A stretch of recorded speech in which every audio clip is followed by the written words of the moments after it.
नमस्कार विद्यार्थियों, मैं राहुल सर आपका आपके अपने इस online platform Purvanchal career classes में बहुत बहुत स्वागत करता हूं। दोस्तों पिछली कक्षा में हम लोगों ने यूपी टीजीटी पीजीटी कला विषय से संबंधित मुगल कालीन चित्रकला पर यानी मुगल शैली पर हम लोगों ने अध्ययन किया था।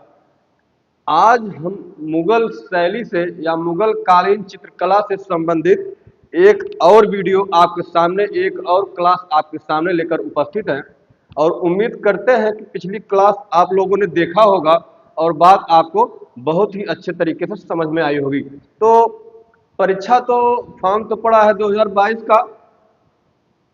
परीक्षा संभवतः आपका नवंबर या दिसंबर तक हो ही जाएगा, तो बहुत समय नहीं बचा है। धीरे धीरे हम लोग अपनी टॉपिक की समापन और धीरे धीरे बढ़ते रहेंगे और एक एक बिंदु को बहुत बेहतरीन तरीके से क्लियर करते रहेंगे। माफ करिएगा, तबीयत जुकाम बुखार खांसी बहुत पीड़ित हूँ, दवा खा के चल रहा हूँ, इसीलिए कल की क्लास भी गैप हो गई थी आपकी।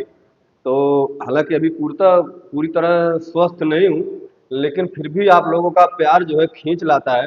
तो दोस्तों कहने का इतना सा मतलब है कि आयोग के अध्यक्ष का गठन तो होने ही वाला है। अध्यक्ष का जो है चुनाव एक प्रकार से समझिए तो हो ही गया है, फॉर्मेलिटी है, उसको पूरा करना है और परीक्षा भी आपको जल्दी देखने के लिए डेट मिल जाएगा। तो इत्मीनान से बने रहिएगा और हमार जवन ई क्लास आज जात बा आप लोगों के बीच में टीजीटी पीजीटी कला विषय से संबंधित मुगल शैली पे हम लोगों ने पिछली कक्षा में चर्चा किया था। उसी कड़ी में आज हम लोगों ने जहांगीर के समय तक चित्रकला का अध्ययन कर लिया था। दोस्तों किसके समय तक? जहांगीर के समय तक। अब जहांगीर के बाद नंबर आता है शाहजहां का। किसका नंबर आता है? शाहजहां का।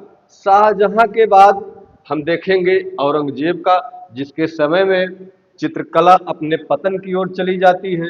तो आइए शाहजहां को हम लोग देखते हैं। हम लोगों ने सर्वप्रथम मुगल कालीन चित्रकला में ईरानी शैली को देखा। ईरानी शैली से जन्म होता है एक प्रकार से आपका इस मुगल शैली का।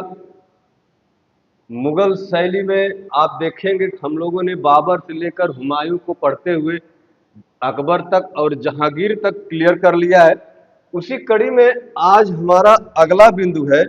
अगला बिंदु हमारा है शाहजहां। आज हमें पढ़ना है किसके बारे में? शाहजहां के बारे में।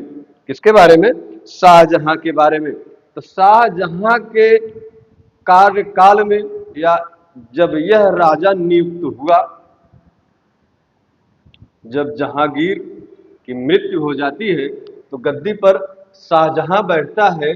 तो शाहजहां किस नाम से, इसका बचपन में किस नाम से जाना जाता था? खुर्रम नाम से। किस नाम से? खुर्रम नाम से। तो इसका जन्म जो है जहांगीर की पत्नी जो जगत गोसाई थी यानी भानुमति जिसे कहा जाता था, उसी जगत गोसाई अथवा भानुमति का यह पुत्र था। कौन? शाहजहां, जिसका जन्म 1592 ईस्वी में हुआ था। कितने में हुआ था? 1592 ईस्वी में हुआ था। मेरे कलाकार भावी शिक्षक एवं शिक्षिकाओं, आप लोगों से विनम्र निवेदन है कि कृपया करके कॉपी और कलम ले बैठा करा। कभी कभी डायरेक्ट क्वेश्चन पूछ लेता है जीके टाइप में कि शाहजहां का बचपन का क्या नाम था, तो चकराने लगेंगे। तो इसको ध्यान में रखिएगा। शाहजहां के बचपन का नाम खुर्रम था। तो इसकी मां जगत गोसाई मारवाड़ के उदय सिंह की पुत्री थी। किसकी पुत्री थी? जो मारवाड़ का क्षेत्र था उसका जो राजा था उसका नाम क्या था? उदय सिंह। क्या नाम था? उदय सिंह। उसी उदय सिंह की पत्नी थी कौन? जो है सॉरी, उसी उदय सिंह की क्या थी? पुत्री थी। यानी जो इसकी माँ है, किसकी माँ? इस शाहजहां की जो माँ है वह जगत गोसाई नाम की जो इसकी माँ है वह मारवाड़ के उदय सिंह की क्या थी? पुत्री थी, बिटिया थी। इसके समय में अपेक्षाकृत जहांगीर के चित्रकला का पतन हुआ। बात नोट करिएगा, कि इसके समय में अपेक्षाकृत जो पहले चित्रकारी अपने चरम पे थी, वह देखते हैं कुछ कम हो जाती। हमने ग्राफ बना के समझाया था, वह ग्राफ आप पिछली वीडियो में देख लीजिएगा तो आपको सारा बात समझ में आ जाएगा। वास्तव में शाहजहां की रुचि चित्रकला की अपेक्षा किसमें थी? स्थापत्य में अधिक थी। इसी के कार्यकाल को, इसी के काल को, इसी के युग को, किसके? इसी शाहजहां के। जैसे जहांगीर के काल को चित्रकला का स्वर्ण काल या स्वर्णिम युग या स्वर्णिम काल कहा जाता है, वैसे इस शाहजहां के काल को स्थापत्य कला का स्वर्ण काल कहा जाता है। क्या कहा जाता है? स्थापत्य कला का स्वर्ण काल कहा जाता है। और इसलिए कहा जाता है कि स्थापत्य कला जो थी इसके समय में एकदम अपने चरम को प्राप्त कर लेती है। आप देखेंगे ताजमहल जैसा नमूना, चलिए, अधिक थी इसकी रुचि जो है किसमें? स्थापत्य कला में। कारण इसके समय में स्थापत्य कला का अपेक्षाकृत अधिक विकास हुआ और इसका काल स्थापत्य कला के स्वर्ण काल के नाम से जाना गया। वही जो हमने अभी चर्चा किया, किस नाम से जाना गया? स्वर्ण काल के नाम से जाना गया। क्या? स्थापत्य कला, स्थापत्य कला के स्वर्ण काल के नाम से जाना गया। शाहजहां के काल को। बात ध्यान से समझिएगा कि अगर चित्रकला का स्वर्णिम काल पूछेगा तो हमें जहांगीर आंसर करना होगा। अगर हमें स्थापत्य कला का स्वर्ण युग या स्वर्णिम काल पूछ लेता है तो हमें शाहजहां को टिक करना होगा। शाहजहां के समय में जो चित्र बने, किसके समय में? इसी शाहजहां के। इस शाहजहां के समय में जो चित्र बने वो जो है राजवैभव तथा नारी सौंदर्य पर केंद्रित थे। यानी उनका मूल केंद्र कहां पर सिमट के रह गया? राज वैभव, यानी राज में उसका जो वर्चस्व था, उसके राज दरबार में जो वर्चस्व था, जो भी कुछ था उसका वैभव सौंदर्यमय था, उसी को प्रस्तुत किया गया चित्रकारी के माध्यम से और नारियों के सौंदर्य पर ध्यान दिया गया। चित्रों में आप देखेंगे तो दरबारी अदब कायदे और बात तड़क भड़क पे अधिक जोर दिया गया है कि राजा आए, राजा की एंट्री पहले एकदम एकदम जो है लगे हैं, सब एकदम दोनों हाथ उठा के एकदम लगे हैं। तो वही अदब की बात कर रहा है। सम्मान, भाई सम्मान करना चाहिए। अदब कायदे और जो बाहरी तड़क भड़क था, एकदम टीम टाम चमकता हुआ लगाया गया था, उस पर ज्यादा जोर दिया गया। इस पर? तड़क भड़क पर। शाहजहां जो दरबारी अदब कायदे पर अधिक जोर देता था, उसके समय के चित्रकारों में स्पष्ट रूप से दिखाई देता है। आप देखेंगे कि दरबार के चित्रों में जिसका स्थान जहां है, जो दरबार का चित्र बना है उस चित्र में जिसका स्थान जहां है वह वहीं पर अंकित किया गया है। यानी दरबार जिस क्रम में लगता था, जिसकी कुर्सी दरबार में जिस क्रम में लगती थी पदानुक्रम अनुसार, ठीक चित्रकारी भी उसी क्रम में की गई है। क्योंकि चित्रकार को इस बात का भय था कि एक भी व्यक्ति गलत जगह चित्रित यदि हो गया तो शाहजहां नाराज हो जाएंगे, राजा साहब क्या हो जाएंगे? नाराज हो जाएंगे। और यह बंधन जो है क्या है? यह बंधन जो है आप देखेंगे चित्रकार को मौलिक ढंग से चित्रण करने नहीं देता था। भाई डर लगा रहता था। लेकिन जहांगीर के काल में ऐसा नहीं था, वह पूर्ण रूप से स्वतंत्र छोड़ दिया था, कोई प्रकार की टोका टाकी नहीं करता था। लेकिन शाहजहां के समय में ऐसी व्यवस्था नहीं थी। चित्रकारों को एक प्रकार से भय रहता था, डर रहता था, कहीं चित्रकारी करने में हमसे कहीं कोई मिस्टेक, जरा सी माइन्यूट मिस्टेक हो जाएगी तो शाहजहां जो है, यह राजा साहब जो है, ये नाराज हो जाएंगे। और जब नाराज हो जाएंगे तो इनके मुख से कुछ निकल गया, कहीं गलती से निकल गया, फांसी चढ़ाओ, कौन बचा पाएगा? क्यों बचावे वाला तो मिली ना। तो भैया हो, परीक्षा नियरात बा, टोंगे में बात गठिया ले दोस्त, तबीयत खराब है भैया, लेकिन तब आप लोग खातिन खड़ा है। अब खड़ा रहा, जब तक सांस चली तब तक खड़ा रहा दोस्त, और एक एक पॉइंट क्लियर करब। और यह गारंटी दे कि जो पेपर बनेगा टीजीटी पीजीटी का, आप लेकर आइएगा पेपर देकर, मैं यही सारा क्वेश्चनों अपने पूरी क्लास से दिखा दूंगा। जितनी क्लास लूंगा, अभी आगे भी क्लासें हैं, तो चूंकि अभी तो हमारी थियरी चल रही है, थ्योरी के बाद, अभी मुगल के बाद हम थोड़ा सा स्थापत्य देखेंगे। स्थापत्य कला देखने के बाद उसमें हम थोड़ा सा फिर पहाड़ी राजस्थानी वगैरह में आ जाएंगे। फिर आपका सीधे सीधे आ जाएंगे किसमें हम, आधुनिक कलाकार में। एकदम आधुनिक कलाकार एकदम चलेगा धमका के एकदम काफी दिन तक और बहुत बढ़िया से। एक को क्वेश्चन छोड़ना नहीं है, कहने का ही मतलब है। तो आप लोग बने रहिएगा क्लास के अंत तक और देखिएगा जो है कलाकारों को क्या लगा रहता था, डर लगा रहता था किसका, राजा का। लेकिन जो साधु संतों की भेंटों यानी जो मिलन होता है भेंट वाले चित्र में सजीवता और स्वतंत्रता है, क्योंकि इन चित्रों में दरबारी तड़क भड़क व राज भैभव की जकड़बंदी नहीं होती थी। भाई साधु संत है, उनसे जब भेंट हो रहा है तो कहीं जंगल में हो रहा है, कहीं कुटिया में हो रहा है, तो वहाँ राजमहल और राजा का दरबार तो है नहीं, मार एकदम तामा झामा पूरा एकदम लगा हुआ है, झाज माज तामा झामा। तो उस तामा झामा को चित्रित करने में कहीं मिस्टेक हो गया तो राजा नाराज हो जाएंगे। लेकिन इसमें ऐसा कोई बात तो था नहीं, साधु संत तो आपके जंगल में रहते थे, कुटिया में रहते थे, कोई ताम झाम तो था नहीं, उसको साधारण रूप से बना देते थे। इसमें जो इनको डर भी नहीं रहता था। तो शाहजहां के समय में मीनाकारी और चित्रों में अधिक ब्यौरे के कारण लावण्य यानी सुंदरता में कमी आ गई और चित्र को क्या हो गए, भावहीन होते होते होते होते एक समय ऐसा आएगा कि एकदम से समाप्त हो जाएगा। चित्रों में अंग प्रत्यंगों के सूक्ष्म एवं पूर्ण अंकन पर विशेष ध्यान दिया गया है। चित्रों के अंग प्रत्यंग पर, अंगों और प्रत्यंगों के सूक्ष्म एवं पूर्ण अंकन पर विशेष ध्यान दिया गया है। जो जैसा है उसको वैसे चित्रित किया गया है। चित्रों में आप देखेंगे अधिक यानी ज्यादा से ज्यादा सजावट तथा लिखावट में सफाई भी दिखाई गई है। सजावट और लिखावट दोनों में ही क्या दिखाई गई है, बहुत ही हाथ की सफाई एवं बहुत ही सुंदर तरीके से बनाया गया है।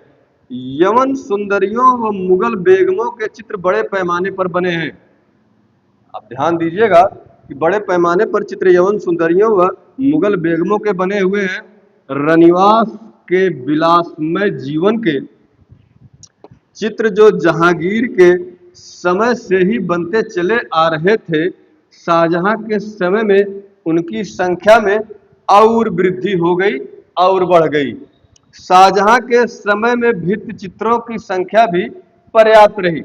यानी ऐसा नहीं है कि शाहजहां के समय में जो भित्ति चित्र है उनमें कमी आई, ऐसा नहीं है। आप देखेंगे मनोहर मोहम्मद नादिर जो है, मीर हासिम जो है, विचित्र महोदय है, बालचंद है, गोवर्धन है, फकीर उल्लाह है, मनोहर है, चित्रमन है, अनूप है, ये आदि जो है इस समय के जो है प्रमुख कलाकार थे, प्रमुख चित्रकार थे। तो आप देखिएगा अगर आपसे पूछ ले कि भैया हो शाहजहां के समय में सबसे प्रमुख चित्रकारों का आप यदि नाम देख लें तो उसमें प्रमुख प्रमुख चित्रकार कौन थे, तो उनमें प्रमुख चित्रकारों में आपका मनोहर था, मोहम्मद नादिर था, मीर हासिम था। कौन कौन था, मनोहर था, आपका मोहम्मद नादिर था, आपका मीर हासिम था, विचित्र था, इससे क्वेश्चन अक्सर बनता रहता है विचित्र से, बालचंद था, गोवर्धन थे, फकीर उल्लाह थे, आपके मनोहर थे, चित्रमन थे, अनूप आदि इसके समय में क्या थे, प्रमुख चित्रकार थे। किसके समय में, शाहजहां के समय में। ये सारे चित्रकार जो हैं, ये चित्रकार किसके समय में थे, आपके शाहजहां के समय में। किसके समय में, शाहजहां के समय में। ये प्रमुख चित्रकार हैं जिनके नाम मनोहर हैं, यानी मनोहर हैं, मोहम्मद नादिर हैं, मीर हासिम हैं, आपके विचित्र हैं, बालचंद हैं, आपके गोवर्धन हैं, फकीर उल्लाह हैं, मनोहर के साथ चित्रमन है, आपके अनूप हैं। ये सारे के सारे प्रमुख चित्रकार जो थे किसके दरबार में रहते थे, शाहजहां के दरबार में रहते थे। मेरे प्यारे शिक्षकों, मेरे प्यारे भावी अध्यापक एवं अध्यापिकाओं, ये तो मुझे पता है, ये तो मुझे पता है कि आपकी तैयारी पूर्ण हो चुकी है और होगी भी नहीं कैसे। आप लोग बहुत ही जुझारू किस्म के जो हैं, आप लोग के अंदर इतनी ज़्यादा ऊर्जा भरी हुई है कि आप एक एक पॉइंटिया जो है समझ के बैठे हुए हैं, लेकिन हमारा प्रयास ये है उसको थोड़ा सा और पॉलिश मार कर और उसमें चमक ला दिया जाए, ताकि परीक्षा हाल में जब आप बैठें तो हमें याद करके और क्वेश्चन को जब टिक करें, आह वो आनंद तो कुछ और ही होगा। आप देखेंगे ये जो फकीर उल्ला था, यह शाहजहां के सबसे जो है प्रधान या प्रमुख चित्रकार था। यानी शाहजहां के समय में जो फकीर उल्ला नाम का चित्रकार था, वही फकीर उल्ला कहाँ गया, वही फकीर उल्ला यही जो है शाहजहां के समय में सबसे प्रमुख चित्रकार था। किसके समय में? शाहजहां के समय में सबसे प्रधान या कह लीजिए कि प्रमुख चित्रकार था, जो निर्देशन एवं निरीक्षण का कार्य करता था। क्या करता था? निर्देशन, एक प्रकार से अध्यक्ष के पद पे इसको नियुक्त किया गया था, जो निर्देशन एवं चित्रकारों का जो समूह था उसका देखभाल करता था, निरीक्षण और परीक्षण का कार्य करता था। मीर हासिम जो चित्रकार था वह शाहजहां के समय का सबसे बड़ा छवि चित्रकार था। तो आपसे पूछ ले कि शाहजहां के समय में या शाहजहां कालीन चित्रकला में छवि चित्रकार के रूप में किसे जाना जाता था, तो छवि कलाकार यानी छवि चित्रकार यानी व्यक्ति अथवा सभी चित्रकला के रूप में जाना जाता था इसी मीर हासिम को। किसको? मीर हासिम को। चलिए भैया, मीर हासिम को तो देख लिए, अब हम देख लेते हैं मीर हासिम जो क्या था, बहुत बड़ा छवि चित्रकार था। मुगल सरदार नामक मीर हासिम का चित्र जो पेरिस के यमडमोटी संग्रहालय में है, यह इसका जो है बहुत ही प्रसिद्ध चित्र है। तबीयत थोड़ा ज़्यादा खराब है, इसलिए थोड़ा बोलने में भी दिक्कत हो रही है, आप लोग एडजस्ट करिएगा थोड़ा सा। फिलहाल इतनी दिक्कत नहीं हो रही कि बात आपको समझ में ना आए। तो मीर हासिम की बात चल रही है। ये जो मीर हासिम था भाई फखरुल्लाह, तो उसका प्रधान चित्रकार था, जो कि छवि बनाने में बहुत, सॉरी छवि कह रहे हैं, जो कि निर्देशन एवं जो है निरीक्षण करने का काम करता था फकीरुल्लाह। मीर हासिम छवि चित्रकार था, सबसे बड़ा छवि चित्रकार अगर शाहजहां के समय में कोई था तो यही मीर हासिम था। यह मुगल सरदार नामक जो था, इसे मुगल सरदार के नाम से भी जाना जाता। मीर हासिम का जो मुगल सरदार नामक एक जो चित्र बनाया था, याद है? मुगल सरदार नामक जो चित्र बनाया था, मीर हासिम का जो चित्र है मुगल सरदार वाला, वह पेरिस के यमडमोटी में संग्रहालय जो है वहीं पर संग्रहित है, जो कि इसका जो है बहुत प्रसिद्ध चित्र है। किसका? मीर हासिम का। आइएगा अगले बिंदु पर। अगला बिंदु क्या कह रहा है, जरा ध्यान से पढ़िएगा और बताइएगा कि भैया हो, शाहजहां के समय में दरबारी चित्र और सभी चित्र बड़े पैमाने पर बने। क्या कह रहा है कि शाहजहां के समय में दरबारी चित्र और सभी चित्र बहुत बड़े पैमाने पर बने। कहने का मतलब यह है कि शाहजहां के समय में सभी चित्र यानी व्यक्ति चित्र यानी छवि चित्र जो है बहुत बड़े पैमाने पर बहुत अधिक संख्या में बनाए गए। किसके समय में? शाहजहां के समय में। सम्राट शाही परिवार हरम की स्त्रियों, यवन सुंदरियों, विदेशियों तथा राजमहल के विलासिता से संबंधित भी बहुत से चित्र इस समय में बनाए गए। लेकिन आप देखेंगे कि पांडुलिपि में चित्रण में जो है यहाँ पर कमी दिखाई देने लगती है। किसके समय में? शाहजहां के समय में। शादी का बोस्तां, पादशाहनामा, जफरखों की मसनवी, कुल्लियात आदि पांडुलिपियां जो पोथियां जिसे कहा जाता है, वह शाहजहां के समय में चित्रित तो की गई, लेकिन आप देखेंगे कि पांडुलिपियों में यानी पोथियों के चित्रण में शाहजहां के समय में कहीं ना कहीं कमी दिखाई देने लगती है। हमने जो ग्राफ बनाया था वह ग्राफ तो आपका यही था। ग्राफ तो ये, चलिए पिछली वीडियो में देख लीजिएगा, नहीं तो अभी लास्ट में हम बता देंगे कि आप देखेंगे कि बाबर के समय में चित्रकला कहाँ थी, फिर हुमायूं के समय में थोड़ा बढ़ती है, अकबर के समय में बढ़ती है, अकबर के बाद जहांगीर के समय में एकदम टॉप पे चली जाती है, चित्रकला जो है एकदम अपने चरम पर पहुंच जाती है। फिर उसके बाद जो हम पढ़ रहे हैं शाहजहां को, यहाँ पर ये ऐसे आ जाती है। और यहाँ शाहजहां जब ऐसे आई ना, शाहजहां के बाद जब औरंगजेब आ गए, समझ लगे एक प्रकार से यहाँ आई है एकदम जमीनी पे।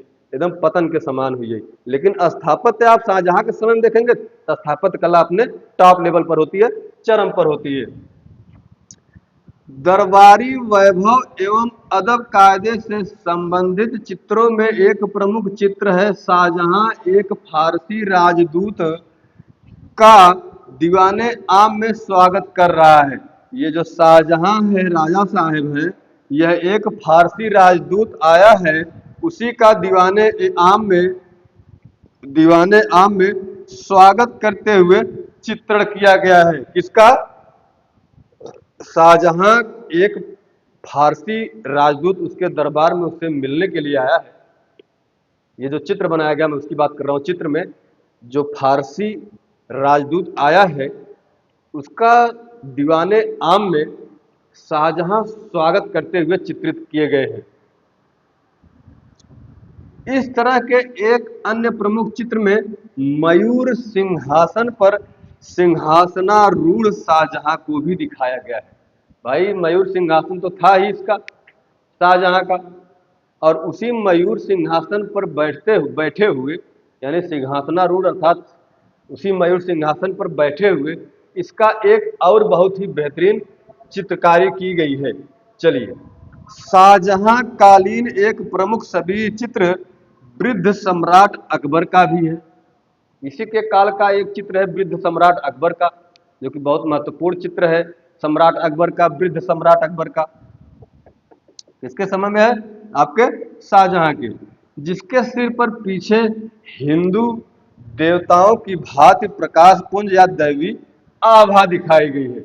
जैसे आप देखे होंगे भगवान बजरंग बली बाबा हुए, जैसे आपके भगवान कृष्ण जी हुए, ये सब जो भगवान है इनका जब फोटो देखे होंगे पिछवा चक्र टाइप या थोड़ा सा उजाला टाइप दिखाता होगा आपको फोटो में, वही आभा है, वही आभा मंडल दिखाने का प्रयास किया गया है, जिससे ये लोग महसूस कर ले जो उसमें बनाया गया है वो कोई आम या साधारण मानव नहीं है, वह कोई दैवीय शक्तियां हैं या तो देवी देवताएं हैं। और उसके ऊपर किसकी चित्रकारी की गई है? अकबर सम्राट के वृद्ध के रूप में। चलिए आगे बढ़ते हैं। आप देखेंगे कि जो शाहजहां के समय में सभी चित्रों में दैवी आभा दिखाने की परंपरा जो है शाहजहां के समय में और विकसित हो गई। ये जो चित्रकारी की जाती थी, चित्रकारी करने पे जो आभा मंडल बनाने का जो कार्यक्रम चल रहा था, आभा मंडल बनाने का प्रयास बढ़ता गया। किसके समय में? शाहजहां के समय में। शाहजहां कालीन चित्रों में रेखांकन एवं बॉर्डर बनाने की कला में अपेक्षाकृत उन्नत हुई। यानी इसके पहले जो था उसमें थोड़ा सा इसमें क्या होता है? सुधार होता है, थोड़ी सी बढ़ोतरी होती है। किसमें? कि शाहजहां कालीन चित्रों में जो रेखांकन एवं बॉर्डर बनाने की कला थी उसमें थोड़ी सी उन्नति होती है, विकास होता है। अब हम देख लेते हैं शाहजहां कालीन चित्रकला की विशेषताएं। शाहजहां कालीन चित्रकला की विशेषताएं। आखिर शाहजहां कालीन जो चित्रकला है उसकी क्या प्रमुख प्रमुख विशेषताएं हैं, हम उस पर चर्चा कर लेते हैं मेरे मित्रों। आइएगा, साथ में बने रहिएगा और पढ़ते पढ़ाते रहिएगा। तो सर देखिएगा, मैडम देखिएगा कि शाहजहां कालीन चित्रों में चमकदार रंगों, हालांकि सोना चांदी का रंग इसमें पहले प्रयोग किया जा चुका है। किसमें? इसमें मुगलय शैली में विशेषकर सोना चांदी के रंगों का प्रयोग अधिक मिलता है। इसके पहले भी हुआ है लेकिन अधिक इसी के समय में मिलता है, जिसमें चित्रों को सजीवता में कमी आ गई है। भाई सोने चांदी का रंग ज्यादा चढ़ा दिए जिससे लागत है चित्रवा जो है सजीव न हो, निर्जीव तो है ही है, लेकिन जो चित्रकार उसमें सजीवता का अंकन अपनी तुलिका के माध्यम से और रंगों को भर कर करता है, वह चीज स्वर्ण एवं चांदी के रंगों के भरने से प्रयास से इसमें थोड़ा सा कमी दिखाई दे रही है। आगे बढ़िएगा। शाहजहां के समय में स्याह कलम चित्र बने। किसके समय में स्याह कलम चित्र बने? इसी शाहजहां के समय में स्याह कलम चित्र बने, जिसमें केवल काली स्याही के एक ही रंग में रेखांकन किया गया। किस क्या स्याही में? काली स्याही के यानी एक ही रंग में क्या किया गया? रेखांकन किया गया। इस स्याह कलम चित्रों के ऊपर अंडे की जर्दी का लेप लगाकर उसे सुरक्षित किया गया है। किसका? अंडे की जर्दी का लेप लगाकर जो है क्या कर दिया गया है, एकदम इसको सुरक्षित कर दिया गया है। आप देखेंगे मेरे दोस्तों, बहुत रिलैक्स मोड में होकर पढ़ते रहिएगा, दोनों घाही ना है, यह नाते घाही ना है। आप लोग, मैं समझता हूं कि अगर फॉर्म डालने के बाद तैयारी किए होंगे तो भी अब तक 3-4 बार 5 बार सिलेबस पूरा डाले होंगे। हालांकि कितना याद है कितना याद नहीं, चूंकि सारी बातें याद नहीं रहती हैं, ये मानवीय प्रवृत्ति है। सारी चीज़ें याद रहेंगी तो भी दिक्कतें हो जाएगा, आदमी सड़क पे आ जाएगा, वही जो है आप समझते हैं। तो हम बस इतना प्रयास कर रहे हैं आपको भूलने न दें, आप लोग बने रहिए और यह याद रखिए कि प्रयास बहुत बेहतरीन किया जा रहा है, आपको इससे इतर कोई और चीज पढ़ने की जरूरत नहीं। आइए मेरे भावी शिक्षक एवं शिक्षिकाओं, मेरे सर, मेरे मैडम, आप देखेंगे जो स्वाभाविकता के साथ, ये सॉरी स्वाभाविकता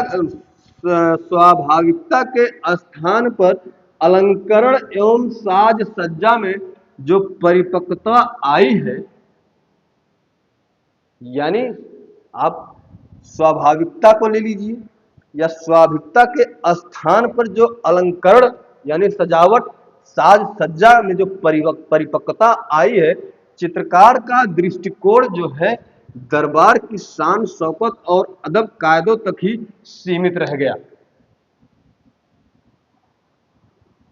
दरबार के बाहर नहीं गया, दरबार तक सीमित रह गया। जो साज सज्जा वाला मैटर था, कायदा कानून वाला जो मैटर था, मान सम्मान अदब लिहाज वाला जो मैटर था, दरबार तक चित्रकला वह सीमित रह गई। लेकिन आप देखेंगे कि यद्यपि शाहजहां के समय के चित्रों में तकनीकी परिपक्वता एवं सत्यता यानी यथार्थता के प्रति चित्रकारों में रुचि दिखाई पड़ती है। किसके समय में? इसी शाहजहां के समय में। यह भी इसकी एक विशेषता ही है। किंतु विवरणों की अधिकता, मीनाकारी पर अधिक जोर, यह भी एक विशेषता है। वास्तु का अंकन हूबहू रूप में अंकित करने के कारण चित्रों में जकड़बंदी एवं कठोरता जो है कठोरता आ गई है और वे क्या हो गए हैं? भावहीन हो गए हैं। चलिए, एक विशेषता ये भी याद रखिएगा कि शाहजहां कालीन चित्रों में तृतीय आयाम उभारने में भी कलाकार सिद्ध हो चुके थे। यह भी एक प्रमुख विशेषता है किसके काल की? इस शाहजहां के काल की जो चित्रकला है उसकी यह भी एक प्रमुख विशेषता है, जो है उसमें तृतीय आयाम उभरने की कला जो थी वह इसमें कलाकार पूर्णतः सिद्ध हस्त हो चुके थे। यानी त्रिआयाम, अगर आपसे नाम पूछ ले, परीक्षा में प्रश्न आ जाए त्रिआयाम संबंधित, आप सीधा शाहजहां को हिट कर जाइएगा। छाया प्रकाश के द्वारा आकृतियों में गोलाई तथा वस्त्रों में फहरन स्पष्ट दिखाई देता है। जो तरंगे मतलब समझ रहे हैं ना, लहर जो है वस्त्रों का सिकुड़न लहर वो भी स्पष्ट हमें दिखाई देता है, फहरन जो फहराता है। चलिए आप देखेंगे और आगे देखेंगे उसी में यूरोपीय प्रभाव जैसे माफ करिएगा, यूरोपीय प्रभाव जैसे आप देखेंगे, थोड़ा सा मिसप्रिंट है, परिप्रेक्ष्य, छाया प्रकाश, त्रिआयामी चित्रण शाहजहां के समय के चित्रों में स्पष्ट रूप से दिखाई पड़ने लगता है। यानी छाया प्रकाश की बात कर ली जाए, परिप्रेक्ष्य की बात कर ली जाए, त्रिआयामी चित्रण की बात कर ली जाए, तो ये सारी विशेषताएं हमें कहाँ देखने के लिए मिल जाएंगी? किसके समय में? इसी शाहजहां के समय में देखने के लिए मिल जाएंगी। बॉर्डर और चौड़े बनने लगे। जो चित्रों के बॉर्डर होते थे इसके समय में, शाहजहां के समय में और चौड़े बनने लगे तथा उसमें बादलों से निकलते देवदूत व पंखदार आकृतियां मिलने लगी। एक चीज और याद रखिएगा कि बॉर्डर तो चौड़े बनने लगे शाहजहां के काल में, लेकिन उसके साथ साथ उसमें बादलों से निकलते देवदूत व पंखदार आकृतियां भी बनाई जाने लगी या दिखाई पड़ती हैं, जो बनाई गई है। मरियम, ये जो मरियम है, शिशु ईसा तथा यवन राजकुमारी आदि विदेशियों के भी चित्र बने हुए हैं इसी शाहजहां के समय में। महीन पच्चीकारी यानी पित्रा युया गलोचों, आभूषणों व पर्दों में बहुतायत होने लगे हैं, यानी बहुत संख्या में बनने लगे हैं।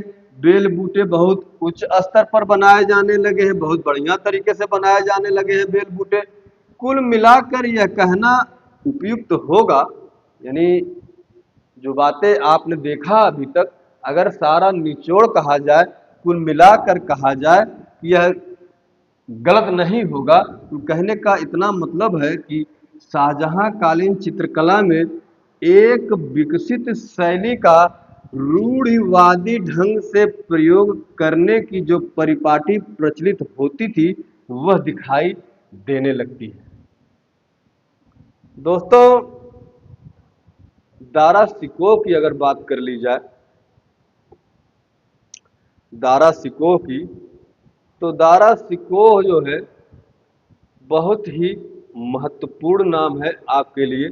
बहुत ध्यान से पढ़िएगा इस दारा शिकोह को। दारा शिकोह जो था, यह दारा शिकोह शाहजहां का सबसे बड़ा पुत्र था। क्या था? सबसे बड़ा पुत्र था। कौन? यह दारा शिकोह। दारा शिकोह जो था उदार, सहिष्णु एवं कला प्रेमी राजकुमार था। कैसा था? बहुत ही न्यायप्रिय, बहुत ही शांति स्वभाव का, बहुत ही सहिष्णु, बहुत ही शीतलता एवं बहुत ही ज्यादा कला प्रेमी राजकुमार था, यानी शाहजहां का पुत्र था। कौन? यह दारा शिकोह। इसके कला प्रेम का ज्ञान इसके एल्बम से हो जाता है। इसका एल्बम आप देखेंगे कि आप समझ जाएंगे कि यह कितना बड़ा कला प्रेमी आदमी था। कौन? यही जो है दारा शिकोह, जो कि किसका लड़का था? बड़ा पुत्र था शाहजहां का। जो दारा शिकोह ने अपने प्रिय बेगम नादिरा बेगम को भेंट में दिया था।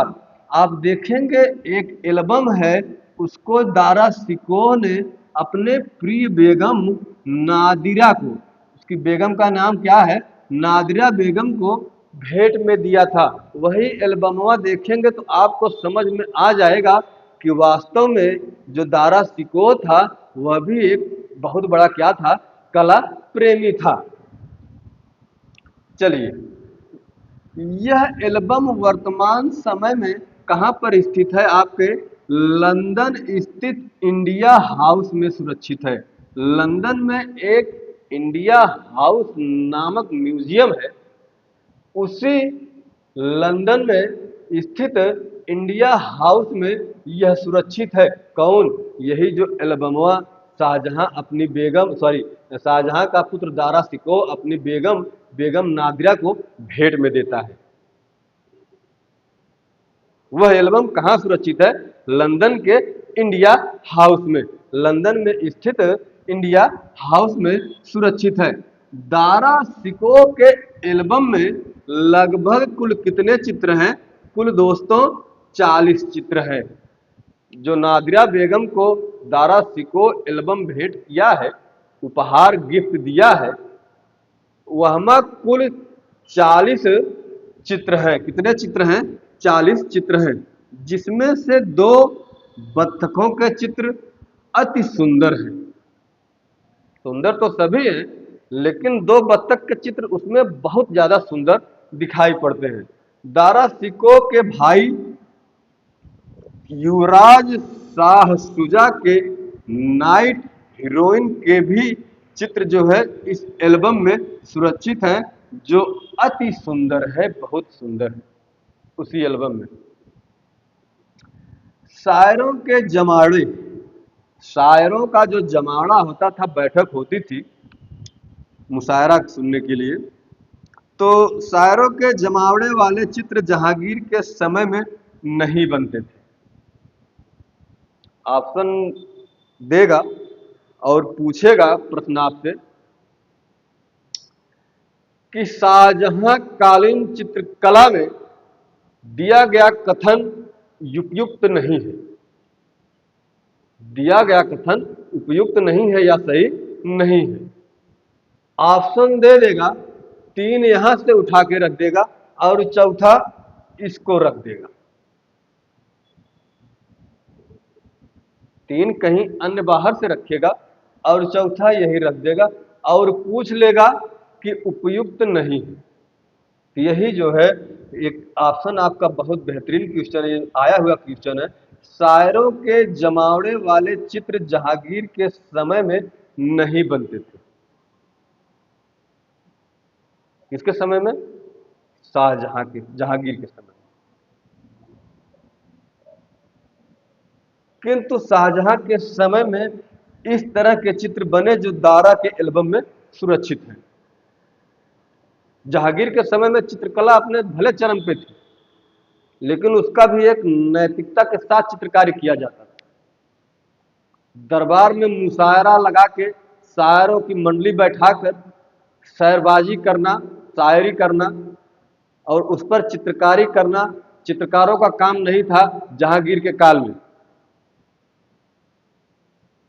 लेकिन परंतु आप देखेंगे कि शाहजहां के काल में शायरों को बैठाकर शायरबाजी करते हुए चित्रित किया गया है, जो नादिरा बेगम को दारा शिकोह ने एल्बम गिफ्ट किया था, उसमें इसका भी 39 चित्रों में से एक चित्र है, जिसमें तो दो बत्तख के अति सुंदर चित्र भी बनाए गए। आप देखेंगे औरंगजेब काल की जो है औरंगजेब कालीन चित्रकला एवं चित्रकला का पतन। हम भाई दारा शिकोह को तो देख लिए, दारा शिकोह के बाद अब हम आ जाएंगे औरंगजेब कालीन चित्रकला एवं चित्रकला का पतन। देखिएगा, बस ज्यादा नहीं, थोड़ा सा मैटर आपके लिए बचा हुआ है। चलिए बस मुगल कालीन विशेषताएं देख लेंगे, विशेषताओं के बाद इसमें कुछ बचा ही नहीं है। तो आइए दोस्तों, नई ऊर्जा के साथ एक बार हम औरंगजेब को शुरुआत करते हैं और औरंगजेब के साथ हम मुगल कालीन विशेषताओं को देखकर मुगल कालीन चित्रकला का इतिश्री कर देते हैं, समापन कर देते हैं। चलिए, औरंगजेब कालीन चित्रकला एवं चित्रकला का पतन। इसी के समय में चित्रकला अपने एकदम निचले पायदान पर पहुंच जाती है। देखेंगे ये जो तानाशाह है औरंगजेब, इसका जो है 1658 से 1707 तक यह गद्दी पर रहता है। 1707 में इसकी मृत्यु हो जाती है। शाहजहां के बाद उत्तराधिकारी के युद्ध में विजयी होकर मुगल सम्राट बनता है यही औरंगजेब। जब शाहजहां की मृत्यु हो जाती है तो गद्दी पर बैठने के लिए जितने उत्तराधिकारी थे इसके पुत्र शाहजहां के आपस में युद्ध कर लेते हैं कि हम राजा बनब, हम गद्दी बैठब, राजपाट हम चलाएब, हमरे में योग्यता बा, तुम्हारे में नैन। यही हो गया मारपीट बवाल, एकदम खून खच्चर। उसके बाद भैया फाइनली औरंगजेब जो है गद्दी पर बैठ जाता है और 1707 ईस्वी तक क्या करता है? शासन करता है। और बड़ी ही तानाशाही के साथ, बड़ा क्रूर शासक, बड़ा बेईमान शासक था। बेईमान तो नहीं कहा जा सकता, लेकिन कट्टरता जो थी इसके अंतर्गत एकदम खून खून के भरा रहा। बहुत ही कट्टरवादी, जातिवादी, धर्मवादी यह राजा था औरंगजेब। और इस्लाम में कहा गया है किसी का सजीव प्राणी का या मानव का चित्र बनाना यह अल्लाह के हिसाब से सही नहीं है, भगवान के हिसाब से यह गलत है, ऐसा इस्लाम में कहा गया है। तो यह इस्लाम को मानने वाला एकदम कट्टर पंथ था। तो यह भी वही चीज लागू करता है कि कोई यदि सभी चित्र बनाएगा तो उसका जो है खैरियत नहीं है। इसी के एक पूर्वज थे अकबर। भैया कहानी बड़ी अजीब है। अकबर कहते थे कि मुझे पता है कि बहुत से ऐसे लोग हैं जो कला के प्रति, चित्रकला के प्रति घृणा रखते हैं, लेकिन वो हमारी कृपा के पात्र नहीं है। सीधा सीधा धमकी है कि कलम कह दे सिर अगर एक विपरीत गया तो। यानी कला के विपरीत, चित्रकला के विपरीत ना जाए। बताओ ये किसका कथन था? अकबर का। और वही बाद में देखेंगे दूसरी पीढ़ी, तीसरी पीढ़ी आती है, ये क्या नाम है इसका, औरंगजेब का। ये कहता है अगर चित्र बना दिया तब खैरियत ना बा। एक जनी बनवावे खातिर परेशान है, इतनी ना बनावे खातिर परेशान है। तो ध्यान दीजिएगा भाई, राजा महाराजा थे, उनका क्या ही कहना था। तो राजा फाइनली बन जाता है औरंगजेब। इसकी धार्मिक कट्टरता के साथ कला सामंजस्य स्थापित न कर सकी। भाई हमने बताया ना बहुत बड़ा कट्टर था ये। इसकी धार्मिक कट्टरता के ही कारण कला का सामंजस्य स्थापित, कला जो है अपना सामंजस्य स्थापित नहीं कर सकी।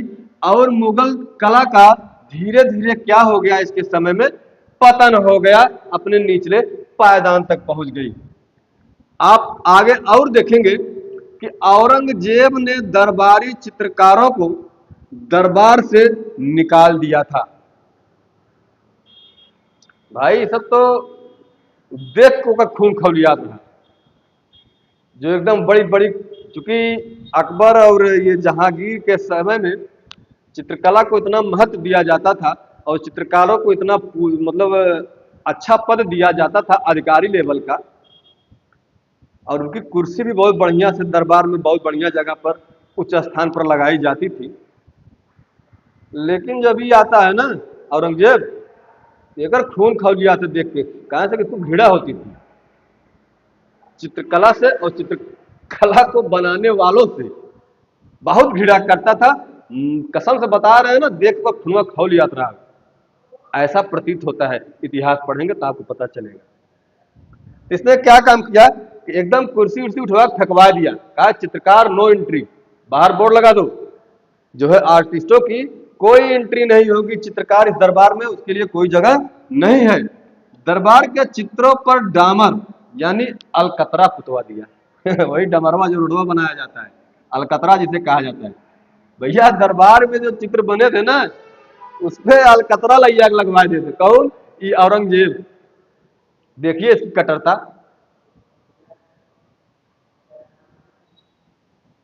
एक ऐसे एक विधायक जी हैं, सॉरी है नहीं थे, अब आने वाले समय में अब भगवान जाने कि फिर हो सकते हैं कि नहीं। वह भी बहुत कट्टर, इसी की तरह बहुत कट्टर स्वभाव का विधायक था। वही तो राजतंत्र था ना, ये लोकतंत्र है। तो वहां तो झेल लेते थे, यहाँ झेल नहीं पाते लोग। यहाँ 5 साल बाद एकदम हटाओ, एकदम दरकिनार कर देते हैं। ये सब गलत चीज है। अकबर और जहांगीर आप देखेंगे कितना अथक प्रयास करते हैं चित्रकला को चरम पर पहुंचाने के लिए। और चित्रकला का क्या स्थान है, पुरुषार्थों की प्राप्ति कला के माध्यम से की जाती है। कितनी बड़ी बात है। विश्व धर्मोत्तर पूरा अन्य अन्य जगह आप देखेंगे कला की कितनी बेहतरीन बेहतरीन चर्चाएं की गई हैं, कितने अच्छे अच्छे संदर्भ हैं। ये आते हैं, ये जो भित्ति चित्रिया बना है भैया, कुर्सी तो चित्रकारों का दरबार में जो था, चित्रकार सही तो फिकवा ही दिया, एंट्री पर बैन लगा ही दिया। और शाही संजोग महलों में जो पहले से चित्रकारी की गई थी, भित्ति चित्रण का कार्य किया गया था, वह ससुरा क्या करता है भैया कि अलकतरा, डमरवा नहीं होता रोडवा बनाने वाला, अलकतरवा लगा के लेप लगवा देता है ताकि चित्रवा दिखाई न दे। इतना बड़ा धार्मिक कट्टरतावादी था यह शासक औरंगजेब। बहुत बड़ा तानाशाह शासक था। इसका परोक्ष लाभ यह हुआ कि चित्रकार मुगल दरबार से भागकर विविध प्रांतों में पहुंचकर वहां पर मुगल चित्रकला की विशेषताओं को समाहित कर अपेक्षाकृत और उन्नतशील शैली का विकास किया। एक प्रकार से यह दरबारीय कला होकर रह जाती, जो हुआ ठीक है हुआ।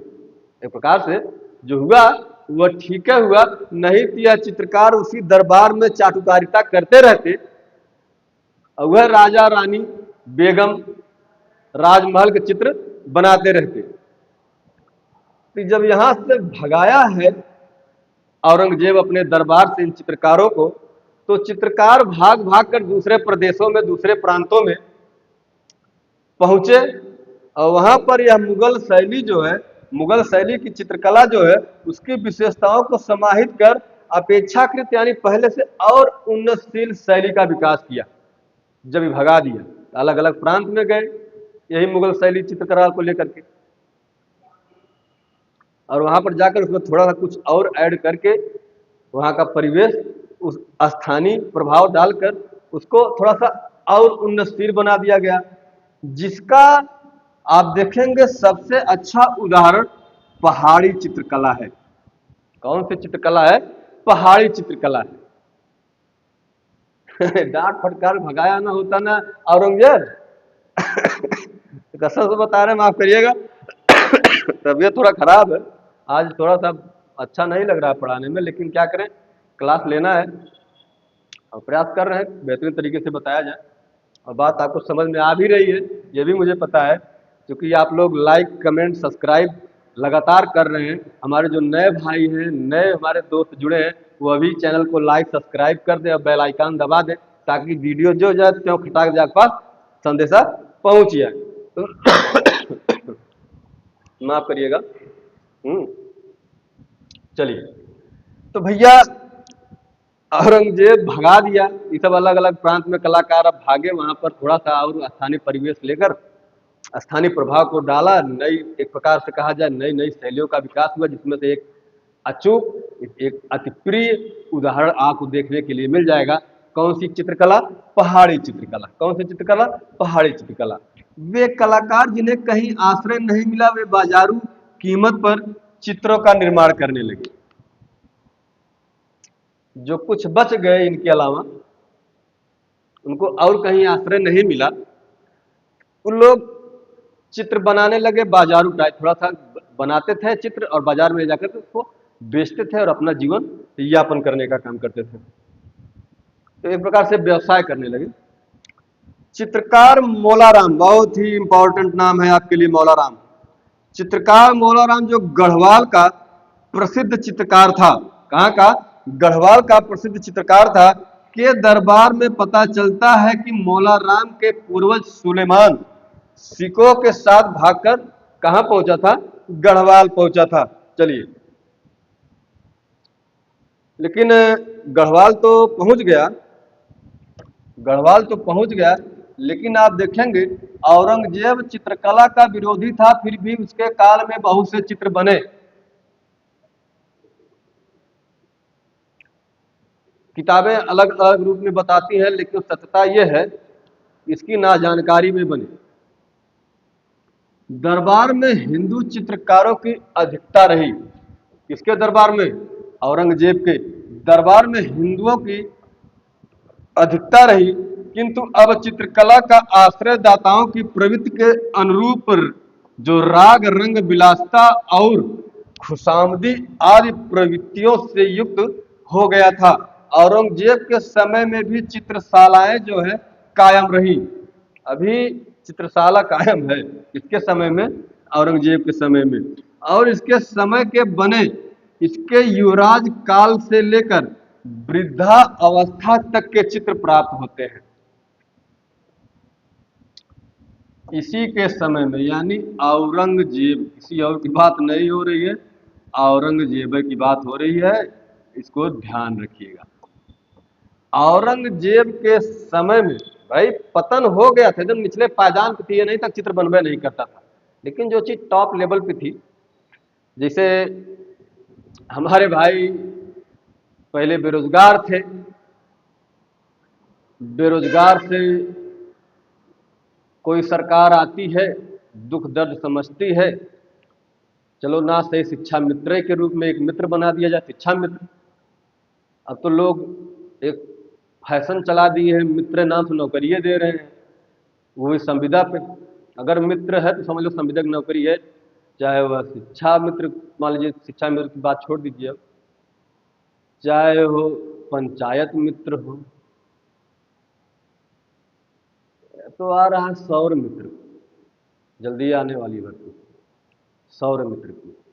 सोलर लोलर या प्रचार उचार करना होगा सोलर सेल का, और सही भी है, लेकिन ये संविदा पे होना ये गलत है। औरंगजेब के समय में बने इसके युवराज काल से लेकर उसकी वृद्धा अवस्था तक के चित्र प्राप्त होते हैं। इसी के समय में बने औरंगजेब के चित्रों में औरंगजेब को दरबार लगाते हुए, शिकार करते हुए, युद्ध करते हुए, दुर्गों का घेरा डालते हुए दिखाया गया। अपनी तानाशाही दिखवाता था। इसकी क्रूरता देखिए, इसकी बेईमानी देखिए, इसलिए हम इसको बेईमान कहे थे, लेकिन कहना नहीं चाहिए था हमको। एक तो खिलाफ है चित्रकारी। तुम्हारे धर्म में कहावत चित्रकारी बहुत बड़ा गुनाह है, लेकिन अपन भौकाल टाइट करे खातिर जब युद्ध करे जाए, भाई बाप दादा पहले बनावल कुछ तमाम सिस्टम सैनिक फैनिक रहन, बहुत बड़ा राज था, मुगलिया दर सल्तनत बहुत बड़ी थी, सब पर्याप्त मात्रा में था, सब पर्याप्त संख्या में था, एकदम टेक्नोलॉजी उसके समय में एकदम बहुत बेहतरीन थी जो भी थी। तो अपना भौकाल वर्चस्व अपना बनाए रखने के लिए, दिखाने के लिए वो सब जो है शिकार करते हुए, युद्ध करते हुए, दुर्गों का घेरा डालते हुए ये सब चित्रित करवाता था। कौन? औरंगजेब। औरंगजेब के अंतिम समय के चित्रों में उसे गोलकुंडा और बीजापुर के दुर्गों का घेरा डालते हुए दिखाया गया है। यानी औरंगजेब के अंतिम समय की अगर बात कर ली जाए, तो ये जो गोलकुंडा और दक्षिणी आप भारत की बात कर लें, तो गोलकुंडा और बीजापुर के जो दुर्ग हैं, उन पे घेरा डालते हुए चित्रित किया गया है। कौन? ये औरंगजेब। औरंगजेब के बाद मुअज्जम। ये मुअज्जम नाम बहुत खतरनाक है। मुअज्जम, ये जो मुअज्जम है कहाँ गया भाई? ये रहा। ये औरंगजेब के बाद ये जो मुअज्जमवा आता है, या बहादुर शाह प्रथम या शाह आलम प्रथम, ये 1707 में जब औरंगजेब की मृत्यु हो जाती है, ये 1707 ईस्वी में गद्दी पर बैठ जाता है उत्तराधिकारी के रूप में, जिसका नाम मुअज्जम है। बहुत खतरनाक आदमी है। एक हमारा मित्र है, इसी नाम के आदमी से आज बहुत पीड़ित है, बहुत पीड़ित है।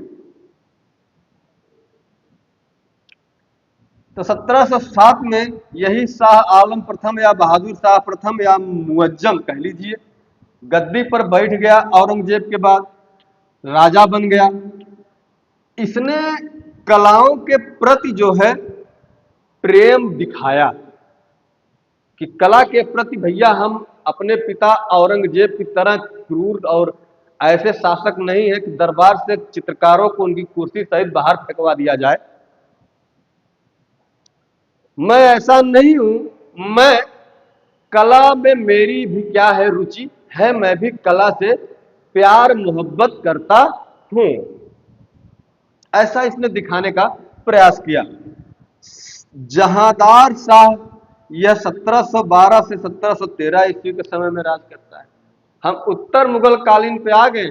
औरंगजेब के बाद हम जो भी पढ़ रहे हैं, हम उत्तरकालीन मुगल काल में पढ़ रहे हैं। इस समय का कोई राजा दमदार उमदार हुआ नहीं। औरंगजेब के बाद मुगल काल, चित्रकला तो उसके समय में पतन पे थी ही औरंगजेब के, अब सल्तनत भी अपने पतन की ओर बढ़ने लगी औरंगजेब के बाद। कितना शक्तिशाली साम्राज्य हुआ करता था अकबर के समय में, यहां तक कि औरंगजेब के समय तक लेकिन अब उसका पतन जो है यहीं से आपको दिखाई देने लगेगा।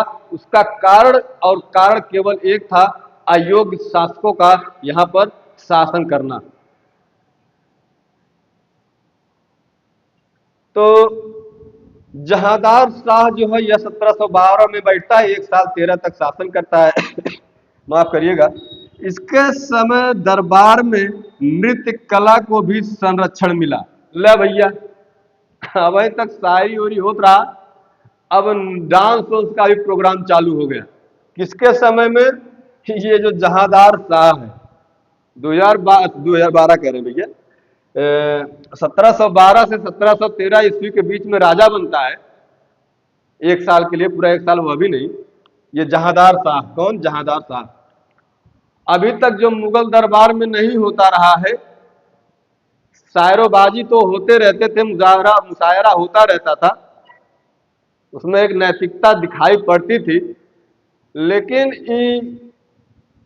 जहांदार के समय तक भैया यहाँ पर डांस वांस यानी ऑर्केस्ट्रा टाइप माहौल बनने लगा, तो इसका भी जो है संरक्षण इनको मिलता था, कलाकारों को। ये भी एक कला है।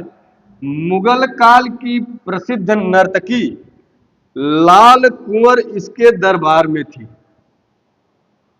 जो मुगल काल की प्रसिद्ध नचनिया यानी नर्तकी थी, नृत्यांगना थी,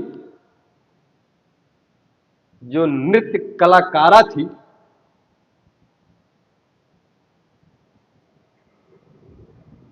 लाल कुंवर इसके दरबार में रहती थी। किसके? इसी जहांदार शाह के। उसके बाद 13 के बाद 13 में लास्ट में ही बैठ जाता है फर्रुखसियर। ये सब शासन वासन कर नहीं पाते, केवल बताया ना कि अयोग्य थे सब। तो फर्रुखसियर 1713 से 1719 तक, ये थोड़ा सा 2-4 वर्ष शासन कर लेते हैं। कौन? फर्रुखसियर। फर्रुखसियर के काल में चित्रकला का पुनः विकास होता है। थोड़ा सा ठीक ठाक था, एकदम से नहीं, थोड़ा सा।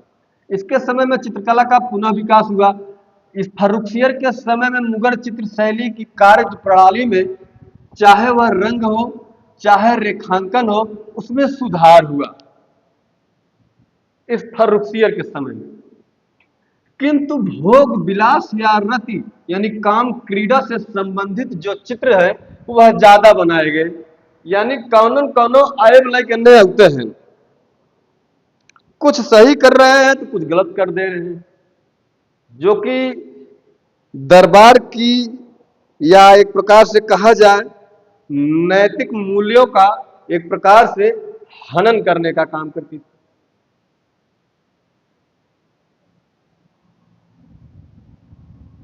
फर्रुखसियर के समय का बना एक चित्र आखेटकों का दल काव सजी जहांगीर संग्रहालय मुंबई में सुरक्षित है।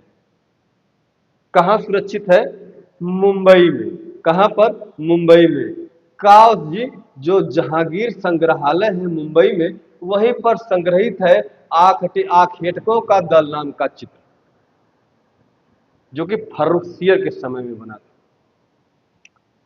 फर्रुखसियर के समय में, जो फर्रुखसियर 1713 ईस्वी से 1719 ईस्वी तक मुगलिया सल्तनत में राजपाट संभालता है, 1713 से 1719 के बीच में, जो चित्रकला का विनाश हुआ था इसके पहले औरंगजेब से लेकर के, उसमें इसके टाइम पर थोड़ा सा अपेक्षाकृत सुधार होता है। सुधार होने के साथ साथ एक महत्वपूर्ण आखेटकों का दल नाम का चित्र भी है, जो कि बंबई में जहांगीर संग्रहालय में संग्रहित है। ये पॉइंट याद रखिएगा। रोशन अख्तर मोहम्मद शाह रंगीला, वाह, मोहम्मद शाह रंगीला 19 से 48 तक थोड़ा सा टाइम तक शासन करता है। कौन? मोहम्मद शाह रंगीला। मस्त आदमी था, ये राजा बढ़िया था। मोहम्मद शाह रंगीला 1719 से 1748 तक काबिज रहता है गद्दी पर। इसके समय में यानी किसके समय में, मोहम्मद शाह रंगीला के समय में मुगल चित्र शैली किसी प्रकार से अपने अस्तित्व को बनाए रख सकी। मतलब किसी प्रकार से अपने अस्तित्व को, यानी बड़ी दयनीय स्थिति थी चित्रकला की, फिर भी किसी प्रकार हिलते डुलते कला बनी रही मोहम्मद शाह रंगीला के समय। 1379 में हुए नादिर शाह के आक्रमण तथा 1748 ईस्वी से 1767 ईस्वी के मध्य हुए अहमद शाह अब्दाली के आक्रमण ने, आप देखेंगे, मुगल साम्राज्य का जो वैभव था, उसकी जो समृद्धि थी, उसको पूरी तरह से नष्ट कर दिया गया। आगे आप देखेंगे जितने भी शासक सिंहासन पर बैठे इस मुगलिया सल्तनत में, सब निर्बल एवं अयोग्य साबित हुए। सब जो है एकदम अयोग्य साबित हुए, लेकिन उनका कला के प्रति प्रेम एकदम एक प्रकार से अटूट रहा, कभी टूटा नहीं। आप अंतिम मुगल बादशाह बहादुर शाह जफर की अगर बात कर ले, तो मुगलिया सल्तनत का अंतिम राजा, अगर आपसे कभी कभी जीके टाइप में सीधा क्वेश्चन में आपके कला से न हटकर थोड़ा सा हटकर क्वेश्चन पूछ लेता है कि मुगलिया सल्तनत या मुगल सल्तनत या मुगल कालीन का अंतिम शासक का नाम बताइए, यही बहादुर शाह जफर इसका अंतिम, इस वंश का, मुगल काल का, मुगल सल्तनत का अंतिम राजा हुआ। कौन? यही बहादुर शाह जफर, या बहादुर शाह जफर जिसे द्वितीय की भी संज्ञा दी गई थी।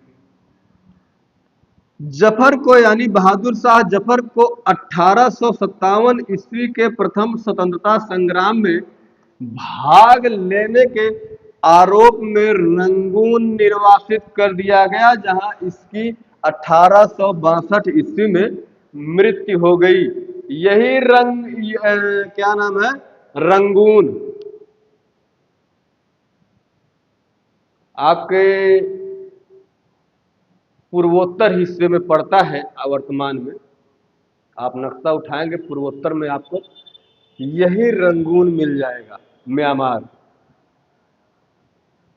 वहीं पर इसको भेज दिया गया और 1862 में वहीं इसकी अंतिम क्रियाकलाप हो जाता है, यानी मृत्यु हो जाती है। अब हम बात कर ले बहुत ही महत्वपूर्ण बिंदु पर, अगर मुगल चित्रों की रचना जो थी और विधि एवं उसकी साज सज्जा कैसी थी, उस पर हम थोड़ा सा चर्चा कर ले, जो कि आपके परीक्षा के दृष्टिकोण से बहुत ही महत्वपूर्ण है। मेरे भावी शिक्षक एवं शिक्षिकाओं, मेरे सर, मेरी मैडम, आप देखिएगा, मुगल शैली के अंतर्गत ज्यादातर ग्रंथ चित्र या स्फुट चित्र बने, यानी फुटकर चित्र। मुगल शैली के अंतर्गत आप देखेंगे ज्यादातर फुटकर एवं ग्रंथों पर चित्र बने, जो सूती या रेशमी कपड़े तथा कागज पर बनाए गए हैं। किस पर बनाए गए हैं? सूती कपड़ा चाहे कागज पे। ये मुगल चित्र अपने आकार प्रकार से लघु चित्रों की श्रेणी में आते हैं। इनका शेप एंड साइज, इनका आकार, इनकी चौड़ाई, इनकी लंबाई को देखकर यह कहा जा सकता है कि यह जो है, इनको लघु चित्रों की श्रेणी में रखा जाएगा।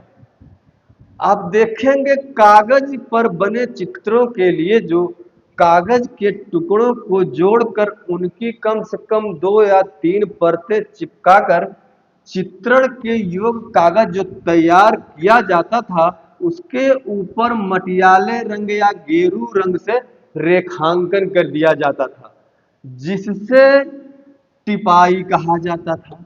जिसे क्या कहा जाता था? टिपाई कहा जाता था। टिपाई के बाद पारदर्शी चूने तथा खड़िया का कम से कम 2-3 बार लेप चढ़ाया जाता था। जब टिपाई हो जाती थी, टिपाई होने के बाद पारदर्शी चूने तथा खड़िया का लेप लगाया जाता था, कम से कम 2-3 लेप। उस पर फिर रेखाएं खींची जाती थी, जिसे सच्ची टिपाई कहा जाता था। जिसे क्या कहा जाता था? सच्ची टिपाई कहा जाता था। इसके बाद में आप देखेंगे 2 या 3 बार सपाट रंग भरे जाते थे। इसके बाद चित्र को चिकनी सतह पर उल्टा रख कर उसकी घुटाई की जाती थी, जिससे चित्र में कुछ चमक आ जाती थी स्वयं ही। इससे इसे गदकारी, इसे क्या कहा गया? गदकारी कहा जाता था। इसके बाद चित्र पर उपयुक्त स्थानों में रेखाएं बनाई जाती थी, जिसे खुलाई कहा जाता था या फिनिशिंग कहा जाता था। इसके बाद चित्र जो है वसली बनाने वाले के पास भेजा जाता था। उसके बाद नक्काश यानी खतकस चित्र के चारों तरफ हाशिए और हाशिए में बेल बीटे आदि बनाया जाता था। इस प्रकार मुगल शैली में चित्र कई हाथों से मिलकर पूर्णता अपने आप को प्राप्त करता था, पूर्ण होता था या कंप्लीट होता था। तो एक लंबा प्रोसेस होता था। मुगल कालीन चित्रकला में आप देखेंगे ये टिपाई विधि जो होती थी, इसमें क्या होता था कि कागज पर बने चित्रों के लिए कागज के टुकड़ों पर जोड़कर कम से कम 2-3 परतें उसकी चिपका दिया जाता था। उसके बाद कागज पर ऊपर जो है मटियाले रंग का लेप यानी गेरू के रंग का रेखांकन किया जाता था, उसी को टिपाई कहा जाता था। उसके बाद तमाम प्रकार की उस पे जो है कहीं चूने का लेप चढ़ाया जा रहा 2-3 बार, वो भी पारदर्शी तरीके से। चूने का लेप चढ़ाने के बाद उसको सच्ची टिपाई कह दिया जाता था।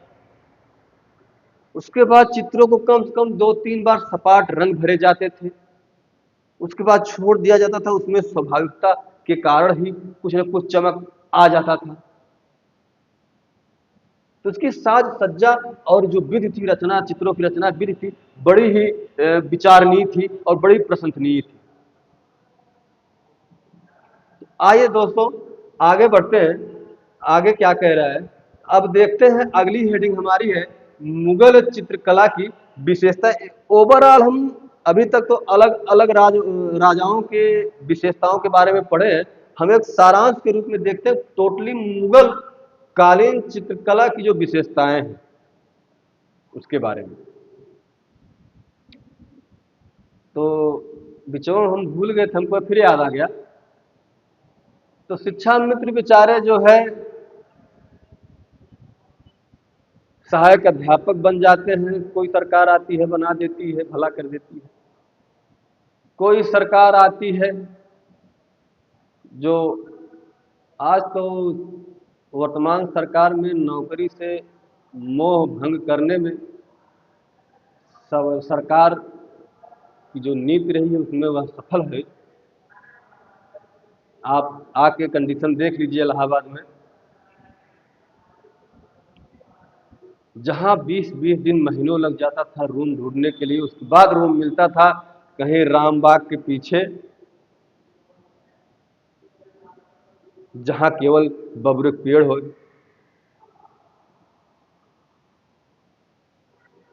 तो वर्तमान समय में कहने का मतलब है एकदम मोह भंग कर दिया गया है।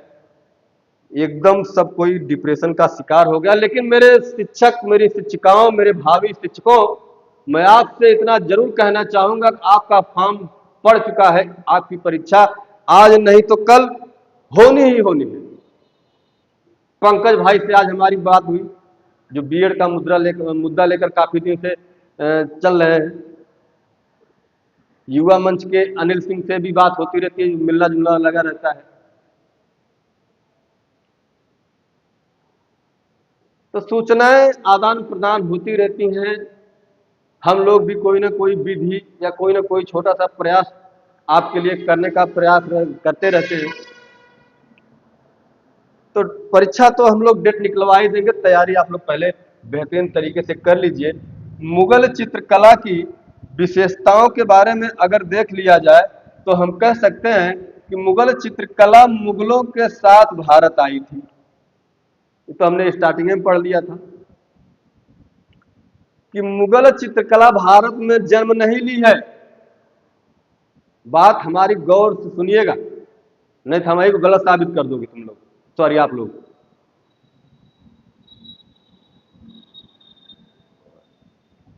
मुगल चित्रकला मुगलों के साथ भारत आई थी।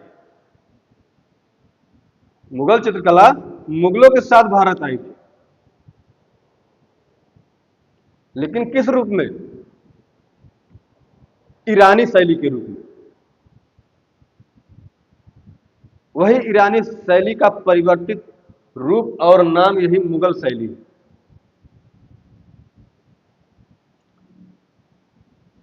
तो मुगल चित्रकला मुगलों के साथ भारत आई एवं विकसित हुई, और मुगल राज्य के समाप्त के पश्चात यह भी क्या हो गई? पूर्णतः समाप्त हो गई।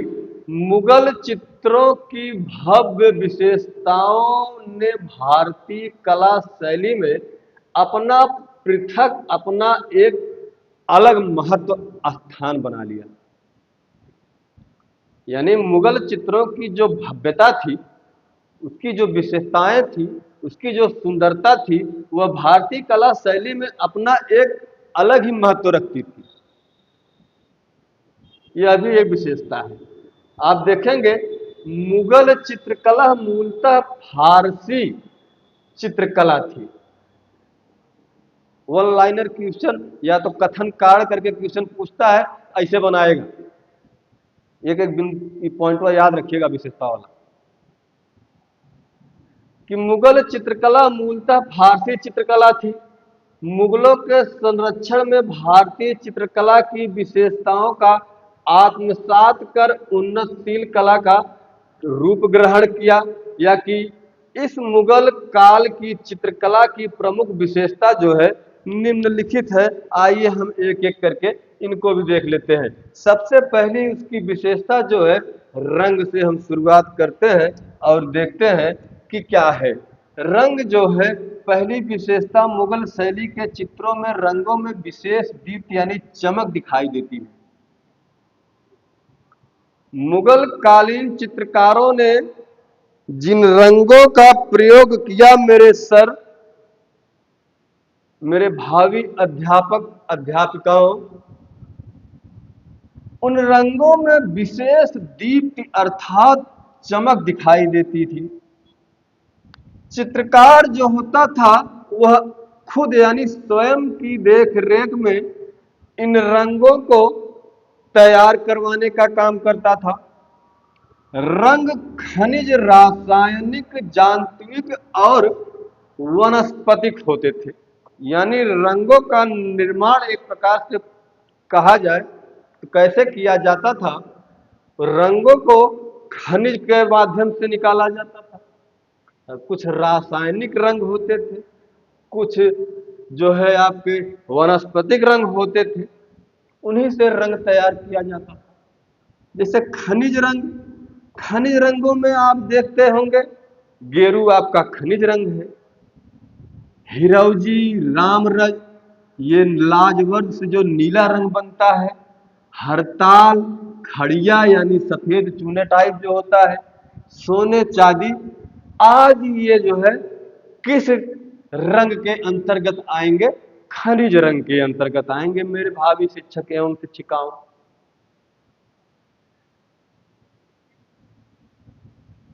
रासायनिक रंग, रासायनिक रंग से सफेद, सिंदूर, प्योरी यानी पीला रंग का प्रयोग करते थे। कौन?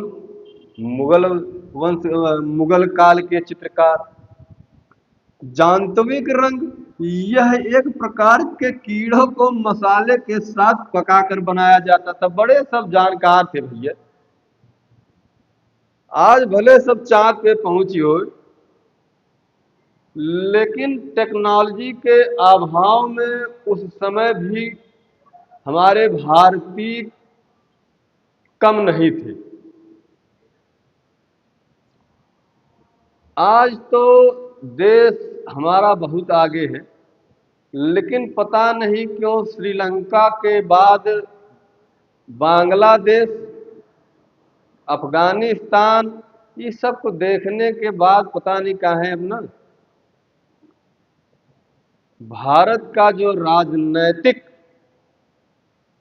परिवेश इस समय एक गलत रूप में संचारित किया जा रहा है, उसका दुरुपयोग किया जा रहा है, वह कहीं ना कहीं वर्तमान में हो रहे पास पड़ोस के मुल्कों की तरफ संकेत करता है।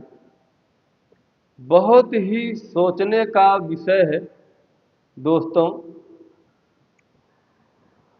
सरकार तो खाली चुनाव में व्यस्त रहती है यहाँ, लेकिन बीजेपी से एक चीज सीखना चाहिए। बीजेपी से अच्छी पार्टी है, मैं तो किसी पार्टी का ना तो सपोर्ट करता हूं और ना ही प्रशंसा करता हूं।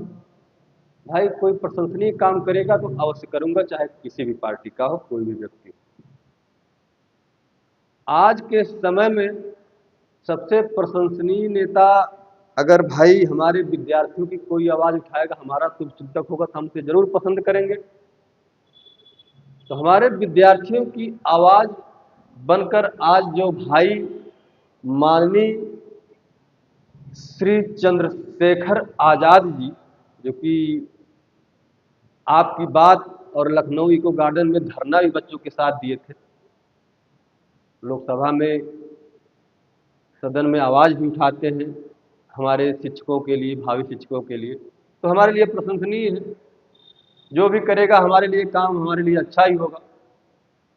लेकिन हो नहीं रहा है, समस्या की बात यह है। तो छोड़िए, वो सब होता रहेगा और होगा, कितने दिन भागेंगे उससे, लेकिन तो करना है और वो समय आ गया है। ज़्यादा दिन समाप्त हो गया है, थोड़ा दिन और बचा हुआ, उतने पढ़ लिया जाए। वानस्पतिक रंग, इसमें नीला रंग, काला रंग, महावर, पीला यानी पेवड़ी, नकली पेवड़ी तथा ढाक व फूलों के रस से जो रंग बनाया जाता था उसे वानस्पतिक रंग की श्रेणी में रख दिया जाता था। छाया पर्दाज, आप देखेंगे छाया पर्दाज जो है मुगल चित्रों में उभार या गोलाई देने के साथ ही सादृश्य और यथार्थता यानी सत्यता लाने के लिए इसका प्रयोग किया जाता था। किसका? छाया पर्दाज के लिए। शैडो, जो बिंदु पर्दाज व खर पर्दाज के रूप में काले रंग में लगाया जाता था। प्रच्छेद कालियन दिखाई बाबू। हाँ, मुगल चित्र शैली पर ईरानी शैली का मुख्य प्रभाव था। तो आप जानबे करते हैं, चूंकि एक प्रकार से कहा जाए तो मुगल शैली का अम्मय है ईरानी शैली, तो प्रभाव तो स्वाभाविक सी बात से दिखाई देगा, उसमें कोनो नई बात तो है ना, याद रखिएगा। हाशिए मुगल चित्र शैली पर ईरानी शैली का मुख्य प्रभाव था। जो हाशिए बनाए गए थे उस पर ईरानी शैली का प्रभाव था, जो मुगल चित्रकार में चित्रकला में बना था। मुगल चित्रकार के समय मुगलियल सल्तनत वाले चित्रकार बनाए थे। हाशियों को बेलबूटों तथा विविध पशु, मानव व आकृतियों के द्वारा अलंकृत किया जाता था। परिप्रेक्ष्य कैसा होता था? परिप्रेक्ष्य तथा स्थितिजन्य लघुता जो थी मुगल शैली की, इस विशेषता पर यूरोपीय शैली का प्रभाव था। परिप्रेक्ष्य पर किसका प्रभाव था? यूरोपीय शैली का प्रभाव था। आलेखन में भी मुगल चित्र शैली की विशेषता है कि मुगल काल में आलेखन केवल चित्रों तक ही सीमित नहीं था, बल्कि यह फर्श, कालीन, पर्दा, छत, स्तंभ तथा वस्त्रों आदि में भी आवश्यकता अनुसार जटिल एवं पेचीदे आलेखनों का भी प्रयोग हुआ है। ध्यान रखिएगा। एक चश्म चेहरे, मुगल शैली में ज्यादातर एक चश्म चेहरे का अंकन हुआ है। मुगल शैली में ज्यादातर एक चश्म वाले सभी चित्र बनाए गए हैं, लेकिन 1.5 चश्म व 1.25 चश्म के चेहरे भी बने हैं। यानी मुगल कालीन चित्रकला में अधिकतर एक चश्म चेहरे बने हैं, लेकिन बहुत से चेहरे ऐसे भी बने हैं, बहुत से सभी चित्र ऐसे भी बने हैं जो कि 1.5 या 1.25 चश्म के हैं। लेकिन अगर ज्यादातर पूछता है तो है एक चश्म के चेहरे बने हुए, जिस पर ईरानी प्रभाव एकदम स्पष्ट रूप से दिखाई देता है। और कारण भी है, आप जानते भी हैं, आरंभ में अकबर की सभी 1.25 चश्म की ही बनाई गई थी। सभी चित्र ही अकबर के समय में एकदम साथ अपने हिसाब में बहुत उन्नत भी होता है, जो परंपरा चली थी सभी चित्र की। अकबर के समय में सभी चित्र जो थे 1.25 चश्म में बनाए जाते थे। चित्रों के विषय जो है, मुगल कालीन चित्रकारों का जो मुख्य उद्देश्य था वह बादशाहों को खुश करना था। भाई चाहे मुगल काल में रहा हो यह सिमिलरिटी विशेषता आज भी है। प्रधानमंत्री को उसके मंत्री, सांसद और लोग खुश करने में लगे रहते हैं, अलग अलग बयानबाजी, अलग अलग तरीके से। पक्ष विपक्ष अपना इसी में उलझा हुआ है और काम की बात कोई नहीं कर रहा है। जो काम की बात कर रहा है वो सत्ता में नहीं पहुंच रहा है। तो कहीं ना कहीं कमी हम लोगों में भी है। तो चित्रों का विषय जो है आपने देखा, उसमें बादशाहों को खुश करना उनका मुख्य विषय था। कोई बादशाह बने बढ़िया दरबार वरबार बनाए गए, उन्हें बढ़िया दिखावा, उन्हें बढ़िया समझावा, उन्हें खुश रहिए तो बाकी कुल ठीक बा। तो चित्रकला दरबारी चित्रकला थी। जो यह मुगल शैली चित्रकला थी, यह एक प्रकार से दरबारी थी। तो जब औरंगजेब भगा देता लतिया मार के, भगवान कसम बता रहे हैं कि बहुत क्रूर शासक था, जब भगा देता तब अलग अलग प्रांतों में जाकर बस जाते हैं, कहीं आश्रय पाकर उसमें थोड़ा सा स्थानीय प्रभाव डालकर शैली का जो है विकास करते हैं, आगे ले जाते हैं चित्रकला को।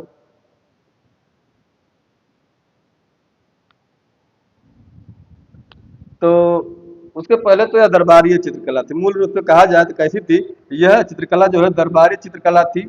दरबारीपन, लोक जीवन से विलगाव व धर्मनिरपेक्षता इसकी विशेषता रही है।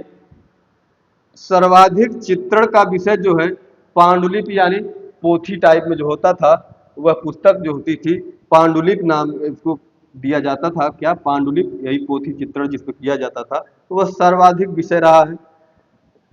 सभी चित्रण भी इसके प्रमुख विषयों में से एक प्रमुख विषय विशेषता रही है। प्राकृतिक दृश्य भी बने हैं, पशु पक्षी फूल आदि तो बने ही बने हैं। मुगल चित्रकला में नायक नायिका और रागमाला के संबंधित भी चित्र नगण्य है, एकदम कम से कम, यानी न के बराबर है।